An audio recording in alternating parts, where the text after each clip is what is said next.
Well, hello, I am Teddy, and I'm here to tell you about a new YouTube series I'm going to be doing. And it's going to be called... I gotta breathe a bit. It's going to be called Teddy's Instrument of the Week. So what I'm going to do is I'm going to give you an instrument. This week's instrument is the acoustic guitar. And what I'm going to do is I'm going to appraise it, give you a brief history of the instrument, and I'm going to appraise its durability and playability over on my graph over there that you cannot see. So first, the history of this instrument. I'm also going to give you pros and cons, make it up. Well, I play all these instruments. Come on. The guitar had its primitive origins in the Near East. So 1850, it's got to be older than that, but clay plaques from Babylonia, 1850. A necked instrument, later evidence from Egypt. Oh, I guess they were excavated, right? They seem to think that 1850 has something to do with the Middle Ages. Alright, I can't rely on this history. It was invented, apparently, by Spanish people before they had invented Mexicans. And it had like 4 strings, but then they added the neck strings, the 5 and 6 strings on later. It wasn't popular until around after the Civil War, actually. It didn't get popular until after then. Like even further later after that. So that's the history bit, which didn't turn out as good as I thought because my research abilities are not what I'd like them to be. Now this... Oh, I'm sorry, I'm in drop D.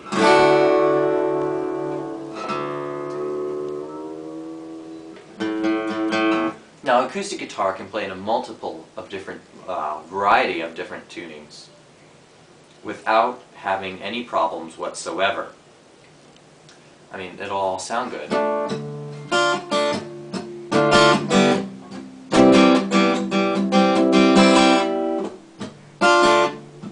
Now, a guitar is usually assessed by its action, that's the height of the strings above the frets, and its wood and its sound, you know, brightness, you know. This guitar is a fairly bright guitar. And this guitar is made by Art and Lutherie. The problem with assessing acoustic guitar as an instrument is that every single one is different. Even if it's made by the same company, manufacturer, same tree, it's going to be different. Same model, everything. This one is an Art and Lutherie. What model is it? It's got a serial number. I can't figure out what model it is. I'll figure that out later. So this guitar's action is pretty low. Like, I can hammer on. That was terrible. That wasn't even a scale, but I can hammer on. Guitars can play in a different variety of genres as well.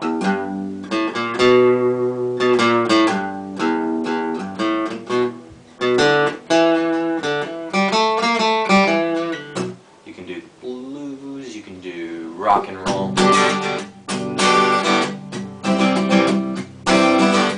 can do folk. This guitar is very loud, which is brilliant. Now, the cons to an acoustic guitar is you can't make it go. You cannot do that on an acoustic guitar. You have to have an electric to make it go. And also, you can't play it like a banjo. And guitars are like the only stringed instruments to be tuned like a guitar. So there's a learning curve for all non-guitar instruments, except for maybe the bass guitar. Not the upright bass, though, that's different. You're going to need a learning curve for that. So there's pretty much a learning curve for any other different instrument. So, also, if you're small, a guitar is not, or at least an acoustic one, not the instrument for you, because you'll have to get a smaller one. And the problem with those is they invented what we call the 0th fret. And the theory behind a guitar is you play behind the fret that you want to play. So this is the 1st fret, and I'm playing behind the 1st fret. The fret is the metal bar, and I'm playing behind the 1st fret. In order to figure out what note I'm playing. And the theory behind this is this nut is what's creating the open string. So if you press this down, this is like creating a new nut. That's an F, by the way. But for some reason, those guitars are so badly made, and they need to be more precise than a regular guitar because they're smaller. But because they're such badly made instruments, they have to put a 0th fret right here. If you can see that, I'm not sure. Right here, just below the 1st fret. And so you want to watch out for companies like First Act. It's possible to buy a very good quality instrument for not very much money. And you don't have to buy a Taylor, you don't have to buy a Martin. There are ones that a lot of people know sound better for less cost. Problems with acoustic guitars is they're not always as durable as you'd like. You will nick and you will bruise them a lot. Which is why one of the reasons they invented a pickguard. So now we're going to go over to the wall of play durability. And we're going to test to see how well this guitar does on the wall.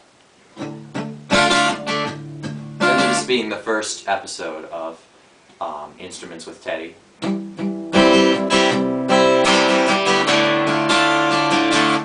This is going to be the only thing on the wall, so you'll have nothing to compare it to until next time. Alright, see you in a minute. Alright, so now we're at the graph. So let me take a couple seconds to tell you how exactly this graph works. Over here, so from the y-axis is durable. You're more durable if you're up here. But the x-axis, that's playable. If you're more playable, you go in this area. So what we'd be aiming for with a perfect instrument would be smack up here. Durable and playable. But unfortunately, I don't know of an instrument that actually exists that is like that. Maybe except that Casio over there. That thing's been around for years. Like, maybe even since the 80s. It's an ancient thing. But, it sounds like crap, though. Alright. So, an acoustic guitar, or at least this particular acoustic guitar, Art Guthrie guitars, in general, or at least, you see what I mean? Is very playable. So I'd say maybe about here. But it's not as durable as I'd like, and it's also not very portable. So I'd say maybe about here. Right, as you can see, durable is over here. So it's fairly durable. Like, I'd say a little higher on durability. So it's fairly durable, but you are going to bang it. You might even crack the neck bits. It's fairly durable, but it's also very, very playable. Also, the worst instrument you could ever have would be over here. Because it sucks if it's over there.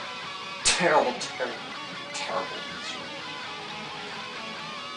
And then you get problem areas like over here. It's playable as God, but you can't take it out anywhere. At all. Or over here, where it's durable. Or actually over here, where it's durable, but you can't play it at all. It's just terrible. Alright. So, in summation, a guitar is a beautiful, wonderful instrument. But you're going to have some problems with taking it around with you. That's why you always want to, for your acoustic guitar, invest in a hard case. The only problems with hard cases is they're expensive, but they will protect your instrument to death. Like, you'll have to murder your case in order to get your guitar out of it. It's like the presidential bodyguard for guitars. And that's pretty much all I have to say. See you guys later.